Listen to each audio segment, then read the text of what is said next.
ये बच्चे को गार्जियन वहां दे आते थे।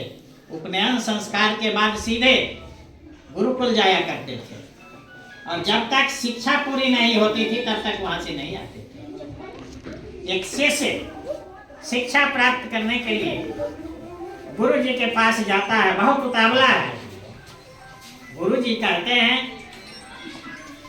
एक बछिया उसको देते हैं और कहते हैं कि जाओ, जिस दिन तुम 1000 बछिया गायों के साथ लौटोगे तब मैं तुमको शिक्षा दूंगा। और वह इतना प्रसन्नचित्त होता है, इतना जिज्ञासु होता है कि बछिया को लेता है और मनोयोग से पूरे जंगल में ध्यान भी करता है और बछिया का सेवा भी करता है। और जब कई वर्ष बीत जाते हैं तो 1000 गायों के साथ वह गुरु के आश्रम में पहुंचता है। गुरु दूर से ही देखता है कि अरे इतना 1000 गायों के साथ कौन आ रहा है। तब तक चेहरा भी बदल गया था, शीशे का बड़ा हो गया था, पहचान नहीं पाया। कहा, गुरुदेव मैं वही हूँ जिसको आपने कहा था कि 1 से 1000 बना करके लाओगे तब मैं तुमको शिक्षा दूंगा। इसलिए अब हमको कल गुरुजी उनके पैर पर गिर जाते हैं और कहते हैं कि तुमको हम शिक्षा देने लायक नहीं है, तुम मेरा गुरु है जिसमें इतनी क्षमता है, जो सूक्ष्म बीज से विशाल वृक्ष का निर्माण होता है।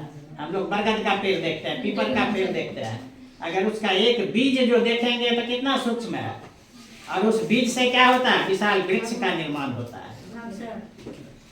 तो वह उसमें इतनी क्षमता थी। उस समय हम लोगों की संस्कृति में ही गाय को बहुत महत्व दिया गया है, क्योंकि हम लोग, हमारी जो संस्कृति थी, जो ग्रामीण संस्कृति थी, उसमें गोपालन के द्वारा भरण पोषण होता था। इसलिए आज भी हम लोग गाय को महत्व देते हैं। वही चीज होता है कि गुरु में इतना क्षमता है कि जो देख रहे हैं विशाल, अभी तो ये रूम में भरा हुआ है और बाहर बच्चे सभी ग्रामीण प्रतीक्षा रहते हैं। ये इनकी 1 से 1000 बनाने की क्षमता का परिचायक है। इसीलिए हम कहना चाहेंगे कि इनके स्वागत में जोरदार ताली के साथ हम लोग इनका स्वागत।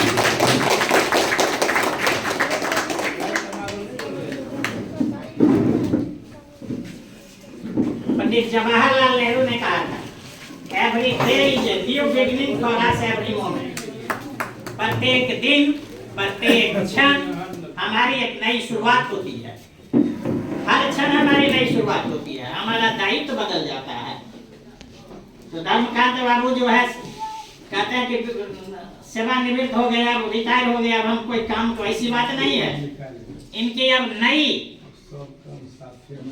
कार्यक्रम के साथ शुरुआत होगी, नए चीज करेंगे, नए नए नवाचार करेंगे। इसीलिए ये एक विराम है और इसी के साथ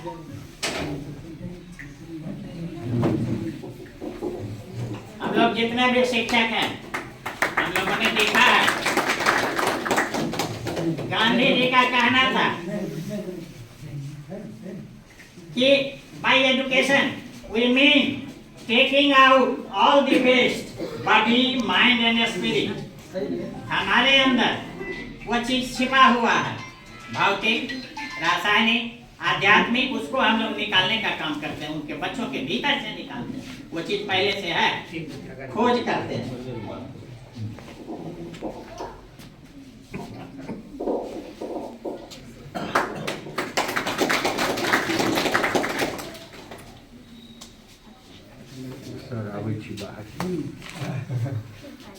जो खोज है, नवाचार है, वो हो रहा है, अभी भी विद्यालय में हो रहा है। कुछ लोग विद्यालय से अलग हो गए हैं लेकिन फिर भी सक्रिय हैं।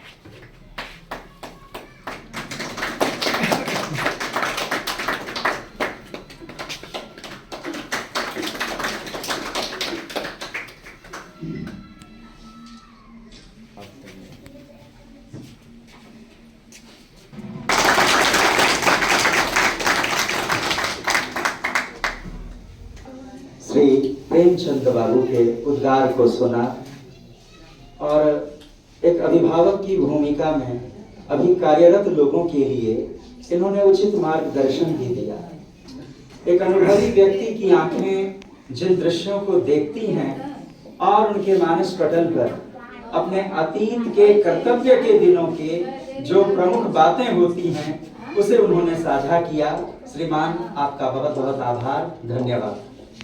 कहते हैं दौर पे दौर हो जाए तो दौर अच्छा, दौर पे दौर हो जाए तो दौर अच्छा, इतने पे एक संबोधन भाषण और हो जाए तो और अच्छा।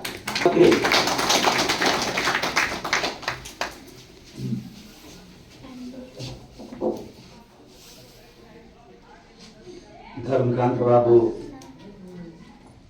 के सम्मान सर विदाई समारोह में हमारे जितने भी शिक्षक, हमारे समाज के लोग, हमारे समाज के बच्चे, विद्यालय के बच्चे, विद्यालय के अध्यापक, सबों का एक समाज की तरफ से जो दायित्व बनता है, मैं आप सबों का अभिनंदन करता हूँ।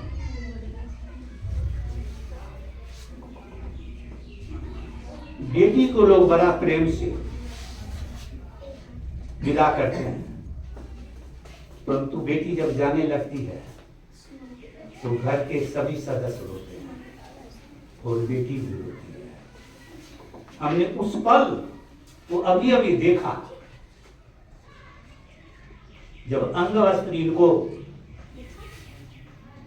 प्रदान करने से पहले संबोधन की बात चली तो हमारे विद्यालय के प्रधानाध्यापक का गला रूंध गया, जिससे मेरा गला रूंध रहा है और उनकी आंखें भर आई। परंतु जरा गौर कीजिए, बेटी की आंख के आंसू और माता पिता को रोने में जो सृष्टि का चक्र छिपा हुआ है,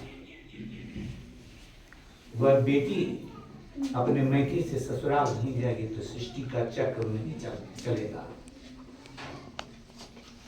मैं धर्मकांत बाबू से ये कहना चाहता हूं, आप अपने को सेवानिवृत्त समझ रहे हैं, ये तो सरकारी नियम है। डॉक्टर का भी सेवानिवृत्त नहीं होता है। डॉक्टर रोगी का इलाज करता है, रोग का इलाज करता है, परंतु हम शिक्षक जो हैं तो समाज के एक एक कण की चिकित्सा करते हैं। यदि समाज का कोई बच्चा देखभालित हो रहा है तो सबसे पहले हम शिक्षकों की आवाज उठती है।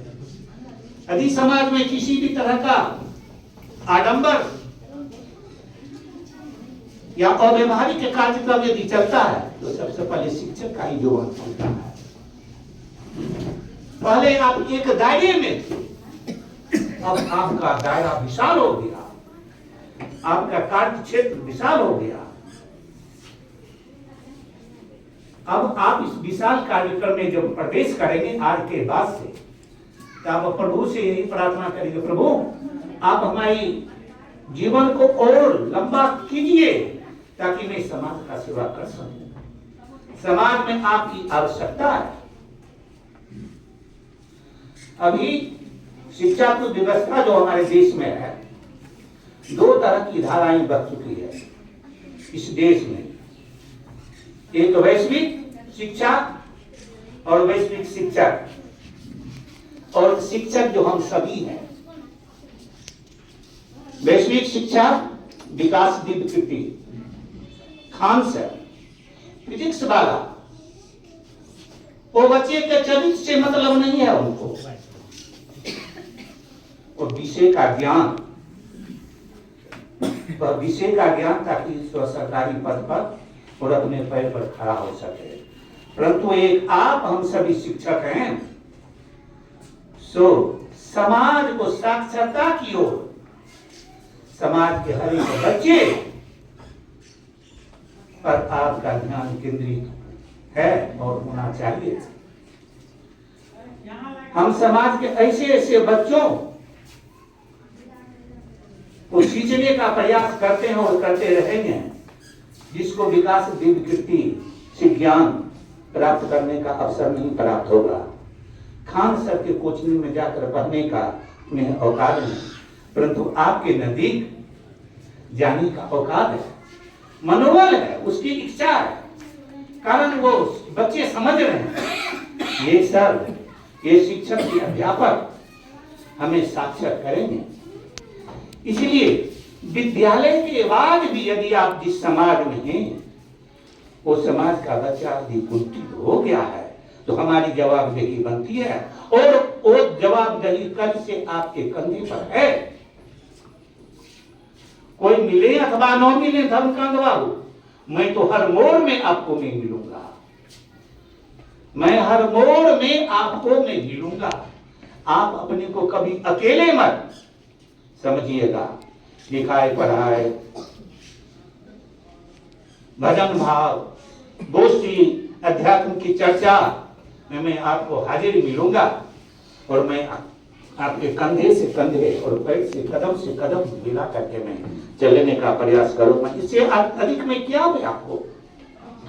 इसलिए आज से आप सीमित दायरे से निकल करके विशाल दायरे में आपका कार्य क्षेत्र, ये पूरा समाज, पूरा शहर, पूरा राज्य, पूरा राष्ट्र हो गया। अब आवश्यकता है आप अपनी वास्तविक क्षमता को प्रदर्शन करने का। इसलिए हमारे जो शिक्षक सेवानिवृत्त हो गए हैं वो अपने को कभी हतोत्साह और सेवानिवृत्त नहीं समझे हमारा कार्य क्षेत्र आज विशाल हो गया है। अब मैं बड़ा कार्य क्षेत्र में प्रवेश करने के लिए जा रहा हूं, और अब हमारी दृष्टि, मैं अपने समाज को अधिक से अधिक मैं दे सकूं, सुधार सकूं। मैं विशेष क्या कहूंगा, 2 लाइन शुरू में ही अच्छा संगीत का कार्यक्रम हो चुका है। विदा होकर के आप, विदा होके यूं क्यों जा रहे हो, विदा होकर के यूं क्यों जा रहे हो, दिल से निकल कर दिखाओ तो जानू। विदा होके क्यों जा रहे हो, दिल से निकल कर दिखाओ तो जानो। बात एक छोटी सी करके दिखाओ, बात एक छोटी सी करके दिखाओ, दिल से निकल कर दिखाओ तो जानो, दिल से निकल कर दिखाओ तो जानो, दिल से निकल कर दिखाओ। इसलिए आप सबों से अंतिम निवेदन में करना चाहता हूं, अपने को वैश्विक शिक्षक आप नहीं बने और न बनना है, हमें शिक्षक बनना है, तब आपका दायरा विशेष होगा। जय हिंद, जय भारत, जय शिक्षक।